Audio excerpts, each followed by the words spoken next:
Now that we are creators of music, it's important for us to listen to music with a critical ear because we are no longer just consumers of music. We are producers of music. We are creators of music. So there's now a lot to learn from other music rather than just enjoying other music. It doesn't mean we can't still enjoy it, but it's now a great resource for us to learn about different ways of doing things. And today specifically, we are addressing song structure and then some of the other bigger structural components of music that I think often gets overlooked. Let's talk about it.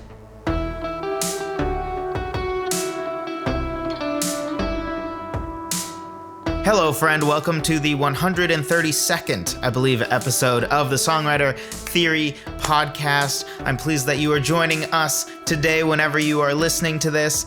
Today, we're talking about song structure and some of the big picture stuff that we need to listen for when we are listening to music. Before we dive in, if you haven't already, be sure to pick up my 10 different ways to start writing a song guide. It gives you 10 different ways to, you guessed it, start writing a song, 5 from a lyrical standpoint, and 5 from a musical standpoint. So be sure to pick that up if you're looking for a new way to start writing songs, or if you are a beginner songwriter just interested in songwriting and you want 10 different ways to start writing a song rather than maybe whatever the one way you have in your head is, which for a lot of people tends to be grab an acoustic guitar, come up with a chord progression, and go from there. But luckily, there are so many different ways to start writing a song, so many better ways also, in my opinion. That's one of my least favorite ways to start a song, actually. But be sure to pick that up. Link in the description. It's at songwritertheory.com/free guide. Today, we're finishing up this 4-part series. Hopefully you tuned into the other 3 parts if you are a podcast listener. If you missed those, be sure to go back and listen at some point. But this is not a series where it's important to watch all of them or listen to all of them. It's certainly not important to watch or listen in order. They are all perfectly acceptable to be kept totally separate. I don't really rely on you having listened to the other ones, so we can dive right in. The first thing that I want to talk about here is something that I think is really underrated, that it's really easy to not even think about, and it's really easy to sort of accidentally write all of your songs in one of these and ignore the other ones. And that's time signature. So the default time signature, if you will, and if you're not watching on YouTube and you therefore cannot see me, I just did air quotes, but I don't know what the exact numbers are, but it's got to be something like 90% of music is in 4/4 time, specifically in the pop realm. If we're going to separate music into like generally classical and generally pop, meaning like all rock, country, whatever fits into pop in this instance, the vast majority of it is 4/4. I mean, there's a reason that its other name is common time, right? They got so lazy they don't want to write 4/4 on the sheet music anymore. They just want to put a C. Be like, it's the same as everything else. So a lot of music's in 4/4. And 4/4 is great. Most of the music I write's in 4/4. Most of the music you write is almost definitely in 4/4. Most of the music that all of your favorite artists write is in 4/4. But it's important to listen for songs that maybe aren't 4/4. There might be a song that you haven't really thought about it, but it just feels a little different to you. Maybe you're not exactly sure why. It just has a different feel to it, and you could never figure out why. So you just kind of shrug it off and let it go. It might be that it's actually in 3/4 time. And it should be noted too, there's more than just these two. But the vast majority of music you hear fits into one of these two. There are some songs in 5/4, for instance, but there's not that much in 5/4. And then there's a bunch too in stuff like 6/8 or 8/8, but those are all basically just different ways of counting 4/4 and 3/4. There are some in 7/8 as well, or 7/4, which is basically the same thing as alternating between you have a 4/4 measure and then a 3/4 measure, or the other way around. You have a 3/4 measure followed by a 4/4 measure, and that just keeps happening throughout the song. But the way to listen for this is literally just by counting it. So if you don't know, 4/4, generally speaking, goes 1, 2, 3, 4. And when I say generally speaking, what I mean is usually most of the time, the vast majority of the time, the strong beat is the 1, and it's also a strong beat on the 3. Not quite as much as the 1, though. So it's 1, 2, 3, 4. Right? So 3 is stronger than 2, and 4, 1's the strongest one. For 3/4, though, it's 1, 2, 3, 1, 2, 3, 1, 2, 3. So if you just count that out while you're listening to the song, you should be able to easily pick out which of those 2 it is. And yes, technically it might be something where it's really an 8/8 or it's really in 6/8, but that doesn't really matter.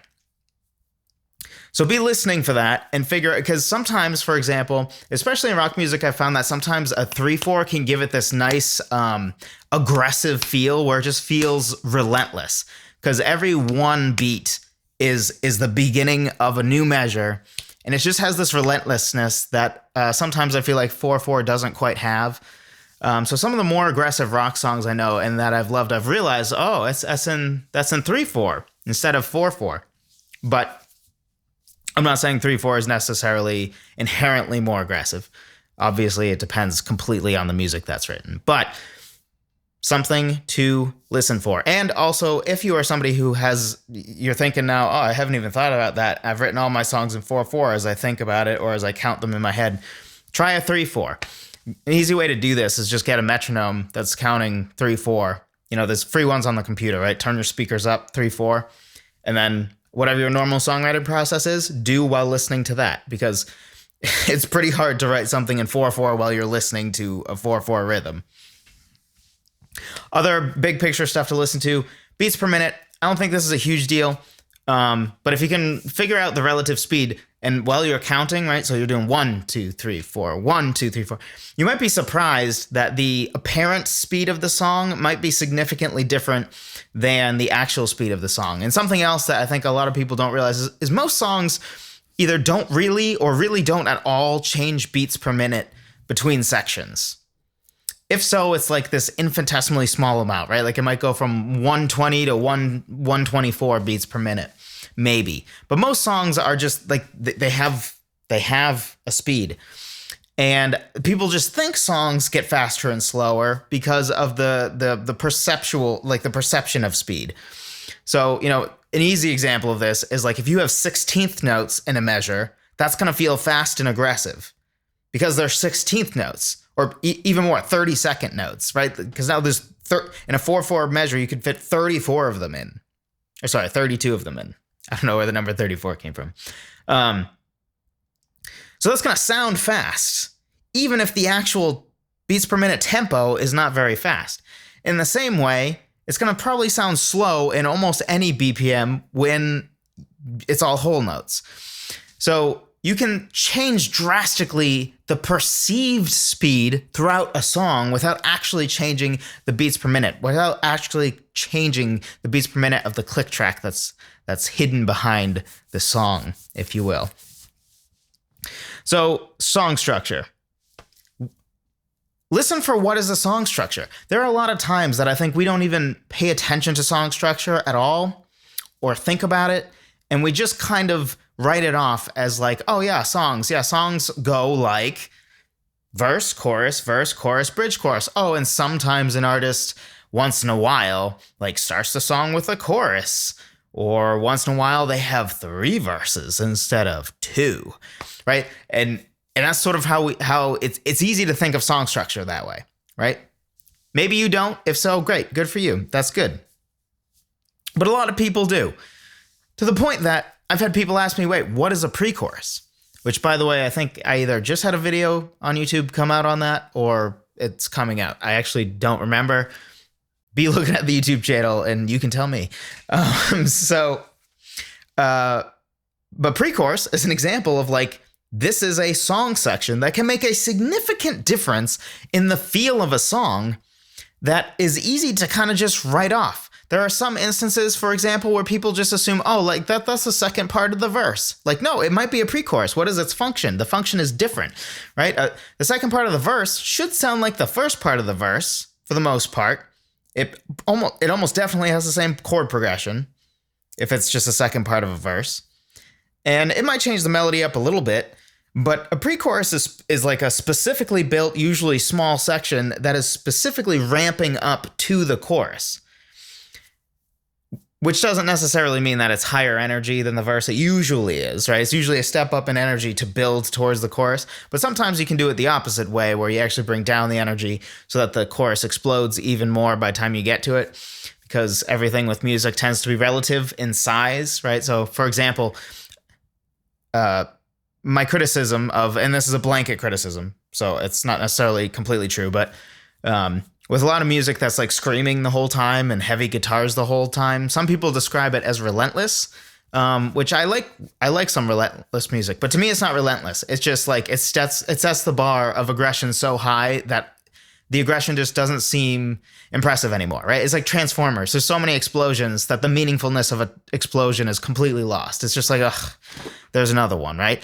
But if you have a movie where the whole time you're like worried, you're huddled up in a little town and you're worried about a nuclear bomb that may or may not come, the one explosion the movie has all of the feeling in the world, right? And I don't think there's a movie like that, but just to illustrate, right? Like things tend to be very relative. It's kind of like, you know, in an Avengers movie, they save the entire universe or whatever.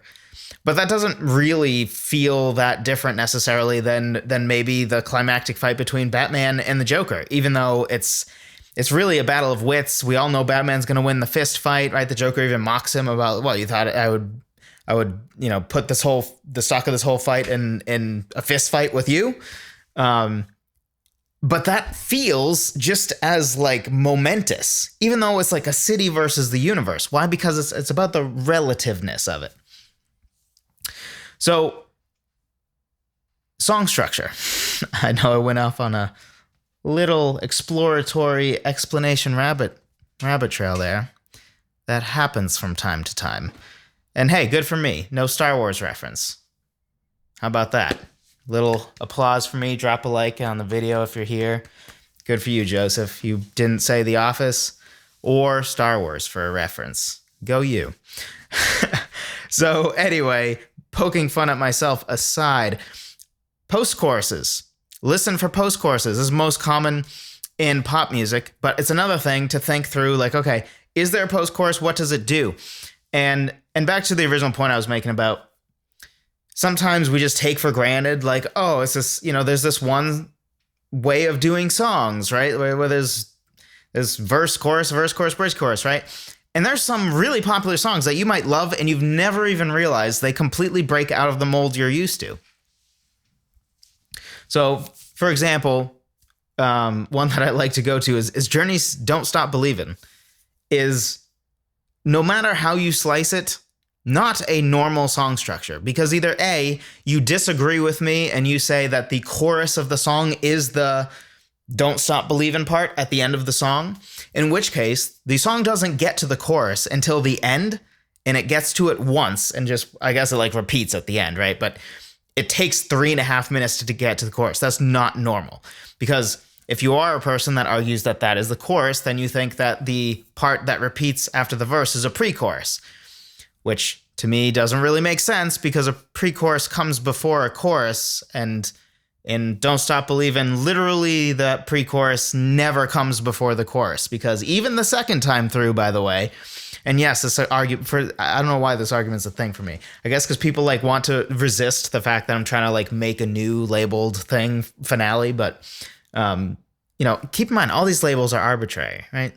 But anyway, the framework of Don't Stop Believin' is verse, and then you have what some people call a pre-chorus, what I would call the chorus, and then you have a second verse, and then the pre-chorus / chorus again, and then you have a solo section, sort of like a bridge, that has the music of both the verse and what I call the finale, what a lot of people call the chorus, that only happens at the end of the song, and then the song ends, right? Which is not a traditional, no matter how you define those things, that is not a traditional song structure. Nobody thinks anything of it, though. They just think, oh, that's Don't Stop Believin', one of the few songs on the planet that every single person has heard, right? Like, there are some songs, it's like some movies, right? If it doesn't matter if you like Star Wars or not, boom, there it is.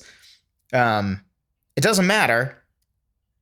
There's certain things you must know about it to be remotely cultured, right? You don't need to watch Star Wars to know that Darth Vader is Luke's father, right? And if I spoiled that, I'm not even sorry. It's literally been over 40 years. Like, also it's everywhere. So, like, you just know that. In the same way that, like, everybody's heard Don't Stop Believin', right? There might be some pop songs now that, like, it would be like, oh, really? You haven't heard that at all? Like, not even a grocery store? But, like, certain songs transcend all of that, and it's like you literally have lived under a rock if you haven't heard it. And even some of those break these conventions, which is why it's important to actually listen to the song structure. Soapbox over. So, does it have a long intro that might be separate from the music of the verses?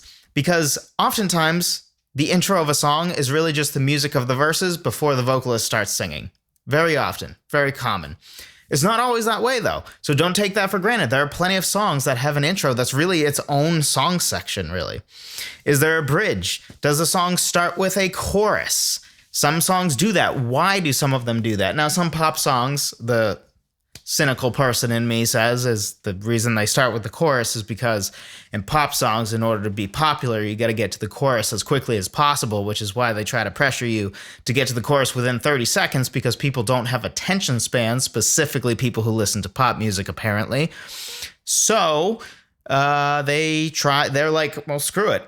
I'm not going to write a super short verse to make sure I get to it within 30 seconds. I'm going to start with the chorus, give the people the best stuff right away so that they're hooked for the rest of the song. Sure, that's the reason for some things. But there might be some scenarios where giving that sort of overarching context of like, here's what the song's about, now let me start to tell you the story, might be more effective than, in some cases, than starting to tell the story and then being like, here's what the song is about. So the other overarching question to be asking, besides just what is the song structure, right? Listening for pre-choruses, post-choruses, listening for intros that are different than the music of the verses, listening for, again, what I call a finale, which is basically what you have at the end of Don't Stop Believin'. Where if you haven't heard my thing about it before, basically I define a finale as it's a section of a song that A, comes at the end, B, is the clear emotional height of the song. It's the high point of the song emotionally and energy-wise, like a chorus normally is, and it only happens once. It could repeat at the end, I guess, but like the point is a chorus, by definition, actually, by the way, is a section that's supposed to repeat, is a section that should come up again and again within the context of a song. A finale, though, to me is that hybrid of a chorus and a bridge. It borrows from the chorus that it is the emotional high point of the song. It is the biggest, probably thematic moment of the song. It's the climax of the song. But like a bridge, normally, it doesn't repeat. It just happens once and then it's done. And I call it a finale because it's kind of like, the finale at the end of a concert or something. So the second big question to be asking, besides what is a song structure, is how does the song structure influence the story? Does the song end on a verse, for example? Does the last chorus change the lyrics? That's something that's very common to do, where the last chorus changes the lyric because maybe the context of the story has changed, or maybe the attitude of the protagonist or the person who's telling the story via the song has changed now, which is a great way to sort of resolve emotionally what happened before, right? Also, sometimes based on story developments that have happened in the bridge especially, but also maybe in the verses, what was previously said in the chorus might not make sense anymore.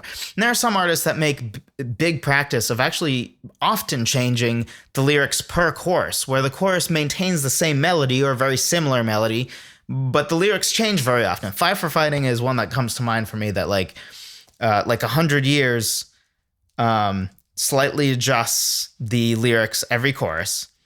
I can't remember if Superman does. I think Chances might. No, I don't think Chances does. But a lot of their hits, his hits, change every chorus even. So again, how does that affect the story? How does that affect what what's been said, because one of the challenges often with the chorus, right, is like, how do I write a chorus that's universal enough that it makes sense after the context of every verse? Because you can't just go back to the chorus and be like, it's the chorus. It doesn't matter if the lead in from the verse doesn't make sense. Like, it does matter. It does matter. Of course it matters. And your chorus has to be able to fit in the context that it keeps coming up in, right? So it needs to, if you have your traditional structure, it needs to fit after the first verse in context. It needs to fit after the second verse in context. And it has to fit after the bridge when it comes back for the final time. So pre-chorus, as far as its effect on the story, because we're going to be talking a little bit more about pre-choruses here in, I believe it's this Friday that video comes out, talking about pre-choruses. It can function as like a behind the scenes sort of like a behind the story that's coming up in the chorus. So for example, if your verses aren't specifically addressing what you're talking about in the chorus, especially in scenarios where the chorus is like light on material. So a song I could think of that's a good example of when you kind of need a pre-chorus to set up the chorus is The Sound by the 1975. So yes, referencing a pop song here, which I'm not even ashamed to admit I love that song. There's something about it that's just so infectious. I can't not like it. Also, it's pretty lyrically sound. But anyway, the entire chorus is just the repeated, annoyingly catchy. It's not really annoyingly. I like it, but I know when you're around because I know the sound. I know the sound of your heart. Repeated over and over again, which you need some context for. Like what? Okay, fine. And the verses are kind of talking about, this relationship that's mired with lies and all that kind of stuff. But they set up specifically so that it makes sense but I know that you're around, because in the pre-chorus with what they talk about there, if they jump straight from the verse into the chorus, it wouldn't really make sense. It would be like, okay, that's cool, dude, I guess, or maybe it's creepy. I don't really know. The pre-chorus, though, sets that up so that it makes sense. So it's important to think about how the song structure is influencing the story that is being told. So to go back to the finale example, because I love them, which, again, if you're struggling with the finales, is basically a coda. But I'm giving it a name because a coda is very vague and generic. It just means like a section that happens at the end of the song that hasn't been done before. But at least when I think of a coda, I think of like the coda at the end of a song in a hymnal, where like it's just they slightly change it so that it actually resolves on the one chord and maybe has like an extra repetition of one of the lines or something, and it's pretty underwhelming. And I know that a coda really is a generic term, but that's my point. A finale to me is not generic. A finale is has a specific emotional role. It has a specific role the way that pre-choruses and choruses and post-choruses have. But what a finale allows you to do, and a part of what I like about it, is it allows you the ability to save the main point of the song for the very end, the main emotional climax for the very end. So you're not spoiling it, 45 seconds in when you get to the chorus for the first time. And instead you get to use the chorus and the verses to build to this even bigger conclusion than what the choruses have. Also, there's the bonus of another reason I love them is if you write a killer chorus, usually when people hear the chorus, they think, okay, well, that was the high point of the song, right? Like, it's never going to really get better than that. Yeah, the third chorus is usually more exciting because there's like an extra guitar in it or whatever. But like, generally speaking, like I've heard the highlight 45 seconds in. A finale, though, is like this pleasant surprise that's like, oh, that's even better than the chorus. And then you only get it once and then it's done, which is great because then it leaves people wanting more. And they don't get it. Whereas like a chorus, right, if you beat the living crap out of it, you have it 3 or 4 times throughout the song. By the time the song's done, they might actually be like, yeah, I'm ready for that song to be done. Chord progressions. chord progressions are another thing to listen for. And I think chord progressions are some of the hardest things to hear unless there's a pretty clear chords going on, right? Because a lot of times there are like, piano parts and stuff like that where it's hard to figure out just by ear unless you have perfect pitch or are trained to listen to music by ear. It can be pretty difficult to pick out like, oh, within that piano riff, I hear that that's basically a G chord with an added C, and it's basically after that it goes to a A minor chord, and oh, that's interesting. The A minor chord it's A minor 7th chord. That stuff is hard to pick out usually. What is easier to pick out though is just some of the more general, overly used chord progressions like a 1-5-6-4. If you ever listen to that one song, I forget who it's by, but they basically make fun that like every popular song is the same chord progression, which isn't true, but there are a lot that fit into it. Axis of Awesome, is that what it's called? I think that's what the band is called. But if you listen to that and you hear what they do, it's a pretty distinctive chord progression. It's the type of thing that you can kind of learn to hear. So that is also something else to listen for. It can be helpful to develop your ear a little bit more to be able to better hear chord progressions, and then at least be at the point where you can hear like, okay, I think that's a non-conventional chord progression, or it's hard to tell. Let me look it up. Because chord progressions are another thing, or just chords in general. I'm not a huge fan of chord progressions because I feel like when people hear chord progressions, they think like chord sheet, and they think like super simple chords like C, G, A, C, G, A, C, G, A. And by A, I mean A minor. We're in the key of C major. There's so much more interesting things you can do. Not that a chord progression makes or breaks a song. I would argue a chord progression very rarely has significant impact on the song. Overall, it's more how the chords intertwine with the melody and is much more important than just the chords themselves. For example, you could build and create a very interesting, good song on top of like one or two chords. Honestly, like you really could. It would need to have a pretty good melody that I don't want to say compensates for it, but really it's all about the melody and lyrics, right? If there's a great melody, people aren't even paying attention to the chords. But still a good thing to learn to listen for. So finally, what are the big questions I want to leave you with? How do the lyrics and the music combine to tell the story? This is a big one. Not going to dive into this because I think we're going to be talking about it more here on both the channel on YouTube and maybe in the podcast as well.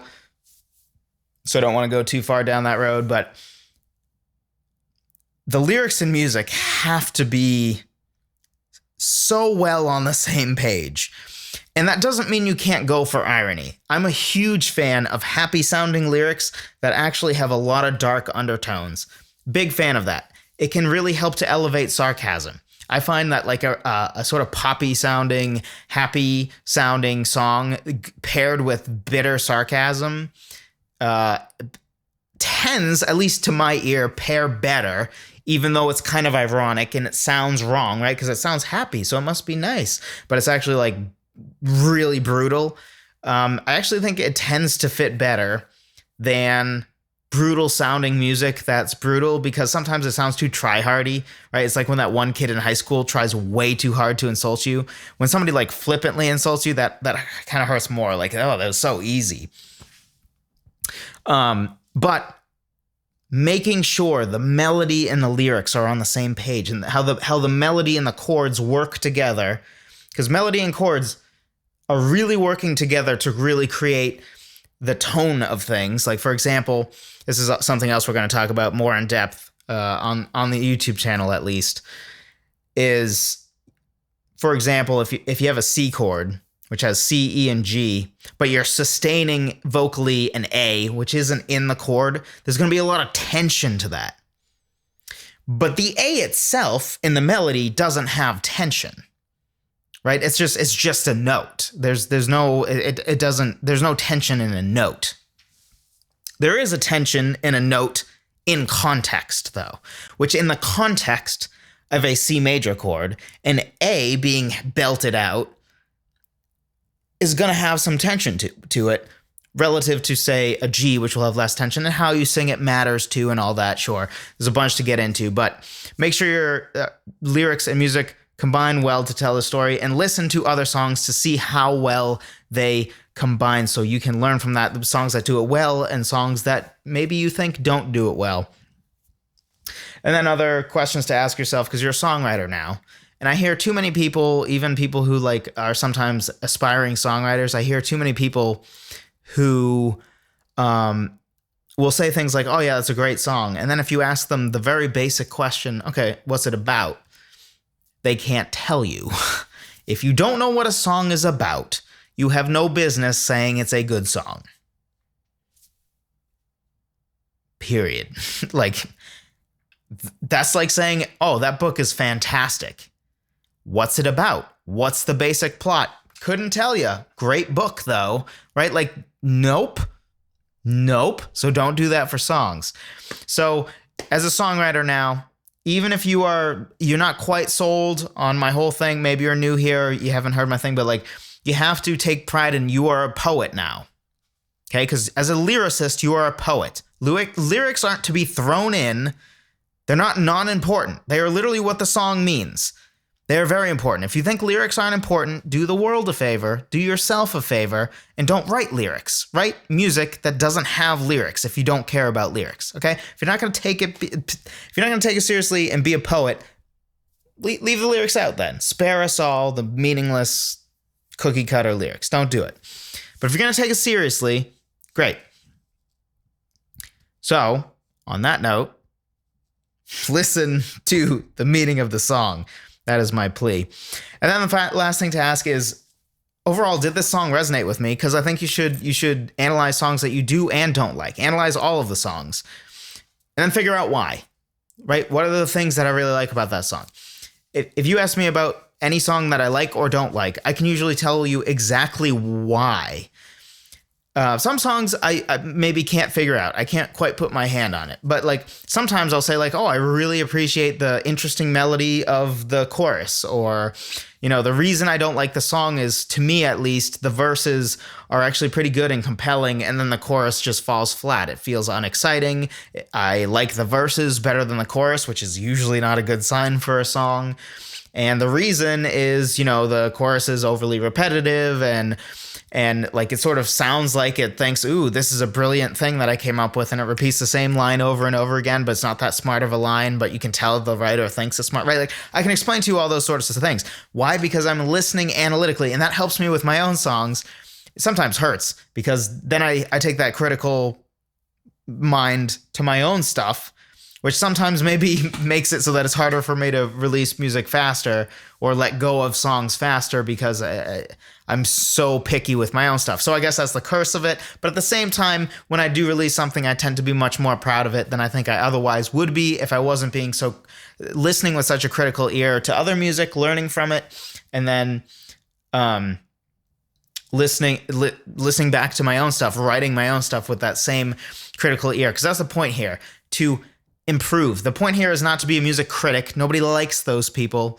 Some of you might even hate when I poke fun at Taylor Swift or whatever pop star of the week I choose to make fun of if I want to change it up. But that's mostly all in good fun. There are some things about pop music that I do have a real issue with. Like, for example, it is overproduced. It usually is produced to the point that it's lost a lot of its art.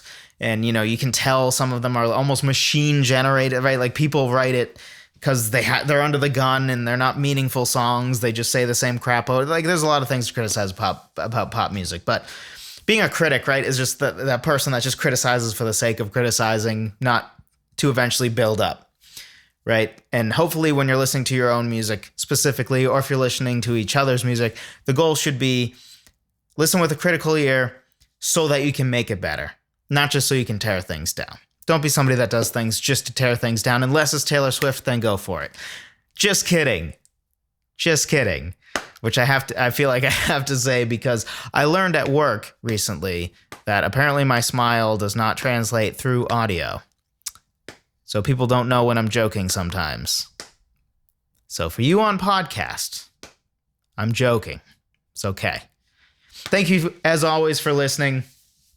I think some of the ones coming up will be a little shorter than some of these have been, but there's a lot to tackle in these. Even though I broke it up into 4 parts, to think I thought I was going to do this all in 1 part initially. Hilarious, Joseph. Hilarious. It would have been a 2-hour episode, but thank you for listening. If you enjoy this podcast, be sure to leave a review on iTunes. It helps out immensely, preferably 5 stars. If you don't think the podcast deserves 5 stars, then I don't know. Why listen? I guess don't listen to me if I'm not worth 5 stars. But seriously, it is really helpful when I get good reviews on the podcast. And if you really feel like you can't get 5 stars, I'm not telling you to lie and put 5 stars, but I would prefer you shoot me an email. Let me know how I can improve, how I can teach you better. I used to say that all the time.